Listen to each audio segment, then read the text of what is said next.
Alright, in this video, I'm going to talk about Chapter 17 Content Mastery video. So these are my notes that I'll be reading off of. And then I will be reading off of my computer the questions I'm supposed to be answering. Alright, so the first question is explain/discuss the process of communication. So first I'm going to give the definition of communication, which is the process by which information is exchanged and understood by two or more people, usually with the intent to influence or motivate behavior. And so with the process of communication, it's when the sender decides to figure out what type of information they want to send out, and like they gather all the information that they want to talk about, and then they send it off into the receiver. The receiver gets it, they get the information, they convey all the information, and then they send back to the receiver. The receiver gets the feedback of the information that they got, and then it'll just keep being a pattern between those two. And the communication process the communication process is like a continuous cycle. So it is like something that occurs often. Like, say you're having a conversation with your friend, it's gonna happen a lot. You give off information, they receive the information, they process the information, and then they find some feedback to give back to you to talk about what you were talking about towards them, and then you will process that information and then send it back to them, and it's just like a cycle over and over again. And that's the process of communication. And then next I'm going to include a discussion about the significance/importance of communication by managers in the workplace. So the importance of communication by managers in the workplace is obviously very important, because a manager's job is to solely be around communication. And it's important for a manager to communicate to their employees, because it will help motivate their employees. It will be able to make them feel like they are included in the organization, give them that power that they feel like they have some say in the organization, and it just overall makes them feel like a good person, instead of feeling like they don't belong, like they are just like not really important to the organization. And so really the importance of communication by managers in the workplace is to be able to influence their employees to be a better person. And when you give feedback to your employees about something that they are doing, it helps the employees grow, and it also helps the employees change certain things that they're doing. Like if you find something that they're doing wrong, you are able to communicate with them what they're doing wrong, and it gives them that feedback in order to improve as an employee. And then being able to include them into certain changes that are happening in the organization is also very important, because not only does it make the employee feel included, but it also gives you ideas that will also help the organization. And so all of those contribute into being a manager and having the importance of communication to a manager. And then next is explain the importance of formal and informal communications and the impact they have in an organization. So the importance of formal communication is being able to communicate with your employees one-on-one, or with whoever you're talking about one-on-one, because you are able to gain back the immediate feedback about what is going on, and you are also able to have conversations and being able to just figure out everything there.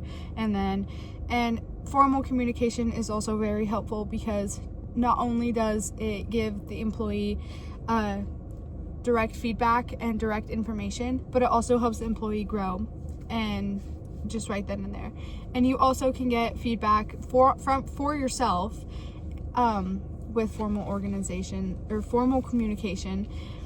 And then with informal communication, that is like the grapevine. And having informal communication is also very important, because you get to learn about the certain rumors that are going around. You also, let's say that you don't have enough time to talk to your employees about certain information that needs to be talked about.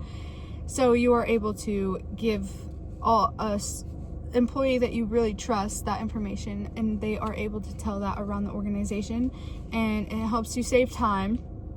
And when you have informal communication, it also helps understand like what certain things are getting said around, and it also helps you establish like certain rules that are going to happen and be able to understand what like needs to be done and things like that. And with informal organization or formal communication, it's also really important because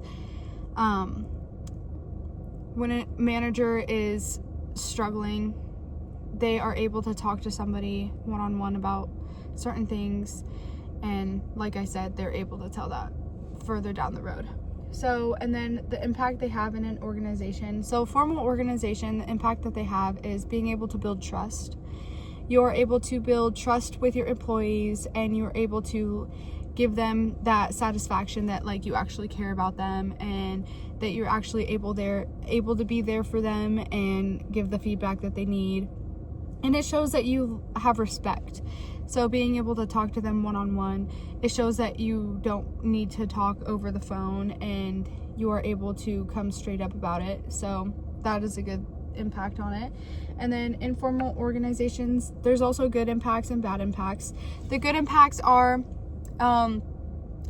being able to understand what other people are talking about, and then also you get to create relationships with your coworkers. So with informal organization like the Grapevine, there's rumors that are created, there's certain false information that's spread around, and being able to talk with your employees about those certain situations, it kind of builds a relationship because everybody likes to gossip in a certain way, and being able to talk about those certain issues is also really important.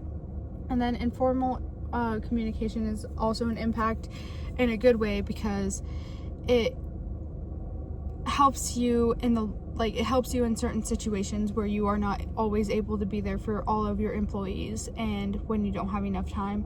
So it gives you the leverage of being able to give certain information out. But the bad part is sometimes you have to establish rules, and it can impact your organization because some rumors might be spread around about the supervisor, the manager, or what the heck? Or the other coworkers that are working at the organization, and it kind of can put a bad impact on the organization and a bad reputation. And then next I'm going to explain the importance of nonverbal communication. So the importance of nonverbal communication is like very important because when you talk to somebody, you get to see their body language, you get to see their facial expressions, you get to tell when somebody is moving their hands, and like when they shoulder shrug or they go like that. And the importance of nonverbal communication is being able to understand somebody else's behavior, and you actually engage in a conversation when somebody has a very vocal voice, not so monotone, they have facial expressions, they move their body around, things like that. And it's important because it keeps other people engaged, and it also gives entertainment to others, and it's really important to have because when you communicate to others, you want to be able to have that eye-to-eye contact, and you want to be able to keep them involved with what you're talking about, because like you said, that listening is not something that we can just do. It is something that we have to make our brains do. And so nonverbal communication is really important because it keeps others engaged with what you're talking about. And also another importance is being able to communicate with just like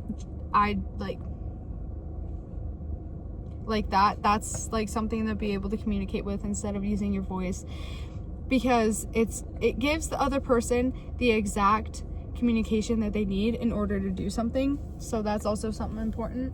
And then what role does this play in the communication process?